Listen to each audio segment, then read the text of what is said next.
Hi. என்னுடைய பார்வையில் அரசியல் இன்று அறிக்கை வெளியிட்டிருக்காங்க. நாளை சட்டமன்றத்தில் தீர்மானம் நிறைவேற்றப்படும்.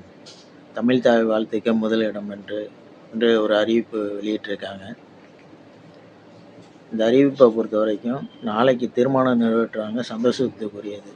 ஆனால் தமிழ் தாய் வாழ்த்து கடந்த காலத்தில் முதல் இடத்துல தான் இருந்துச்சு, எல்லா இடத்துலையும். கடந்த திராவிட முன்னேற்ற கழக ஆட்சியில் தமிழ் தாய் வாழ்த்துக்கு தான் முதலிடமாக இருந்துச்சு. அப்போ எந்த தீர்மானமும் அவங்க ஏற்றலை, தமிழ் தாய் வாழ்த்துக்கு தான் முதலிடம் கொடுத்துருந்தாங்க.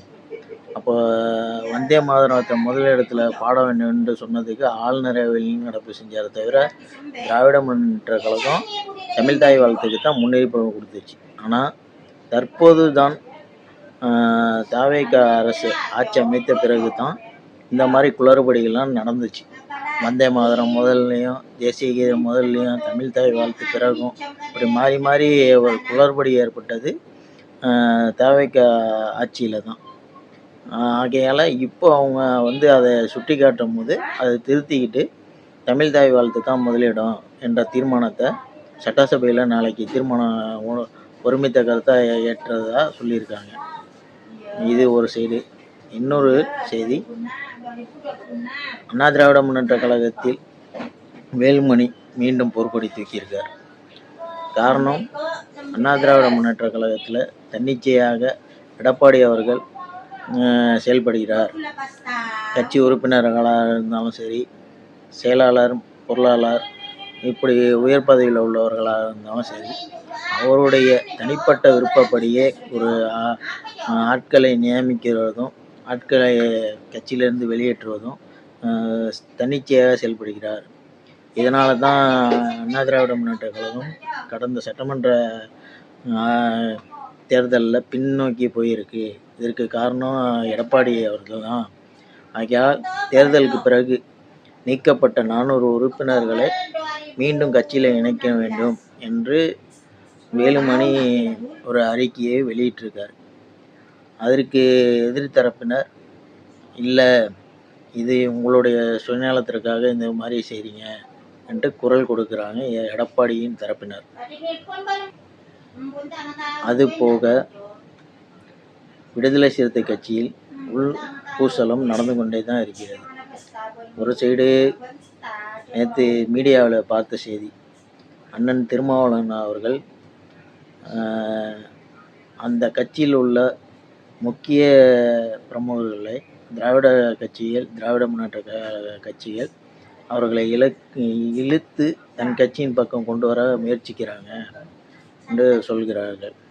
காரணம், அது மட்டும் இல்லாமல் கூடுதலாக என்ன சொல்கிறாருன்னா சட்டமன்ற தேர்தலில் போட்டியிட வாய்ப்பு மறுத்த சில பேரை திராவிட முன்னேற்ற கழகம் தன் பக்கம் இழுப்பதற்குரிய வேலையை பார்க்குது என்று சொல்கிறாரு, குற்றச்சாட்டு வைக்கிறார். அப்படி பார்த்தா பனையூர் பாபும் அதே சமயம் ஆலூர் ஷானவாஸ் அவர்களையும் தான் குறிப்பிடுற மாதிரி தெரியுது. பனையூர் பாபு திராவிட முன்னேற்ற கழகத்தில் இணைஞ்சிட்டாரு. ஆலூர் ஷானவாஸ் இதுவரைக்கும் இணையலன்றாலும் திராவிட முன்னேற்ற கழக பொதுக்கூட்டத்திலையும் கட்சி சார்பாக நடத்துகிற கூட்டத்திலையும் திராவிட முன்னேற்ற கழகத்துக்கு ஆதரவாகவும் பல கருத்துக்களை வெளியிட்டு வருவதனால அவரையும் இழுக்க பார்க்குறாங்கன்னு சொல்கிறாங்க. ஆனால் நம்முடைய கேள்வி என்னன்னாக்கா, அப்படி கட்சிக்கு முரண்பட்டு செயல்படக்கூடிய ஆலூர் ஷானவாஸை ஏன் கட்சியில் நீங்கள் வச்சுருக்கீங்க? எந்த ஒரு நடவடிக்கையும் எடுக்கலை, வெளிப்படையாக சொல்ல மாட்டேங்கிறீங்க.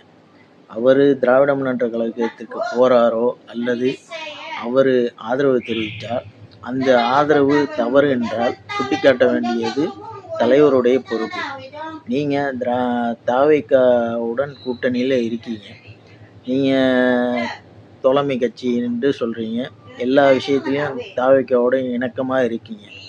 ஆனால் ஆலூர் ஷானவாஸ் அவர்கள் அதற்கு எதிர்மறையாக பொதுக்கூட்டங்களிலும் அரசியல் நிகழ்ச்சிகளிலும் விவாதங்களிலும் தாவேகாவுக்கு எதிராகவும் திராவிட முன்னேற்ற கழகத்துக்கு ஆதரவாகவும் பேசுகிறார். அப்போ உங்களுக்குள்ளேயும் முரண்பாடு இருக்கிறது. அப்போ என்ன சொல்லணும், இவர் செய்கிறது தவறு, கட்சிக்கு கட்சியுடைய கொள்கைக்கு முரண்பட்டு இவர் நடக்கிறாரு, ஆகையால் இவர் மேலே நாங்கள் நடவடிக்கை எடுக்கிறோம் அல்லது இவரை கட்சியிலேருந்து நீக்கிறோன்ட்டு சொல்லணும். அப்போ நீங்கள் ஒன்றுக்குள்ள ஒன்றாக நீங்கள் 2 பேரும் பழகிக்கிற மாதிரி தெரியுது. வெளியில் வந்து இவங்க அவரை இழுக்கிறாரு, அவங்க இவங்க பக்கம் போகிறாங்க, இப்படிலாம் சொல்கிறது எந்த விதத்தில் நியாயம் என்று தெரியல.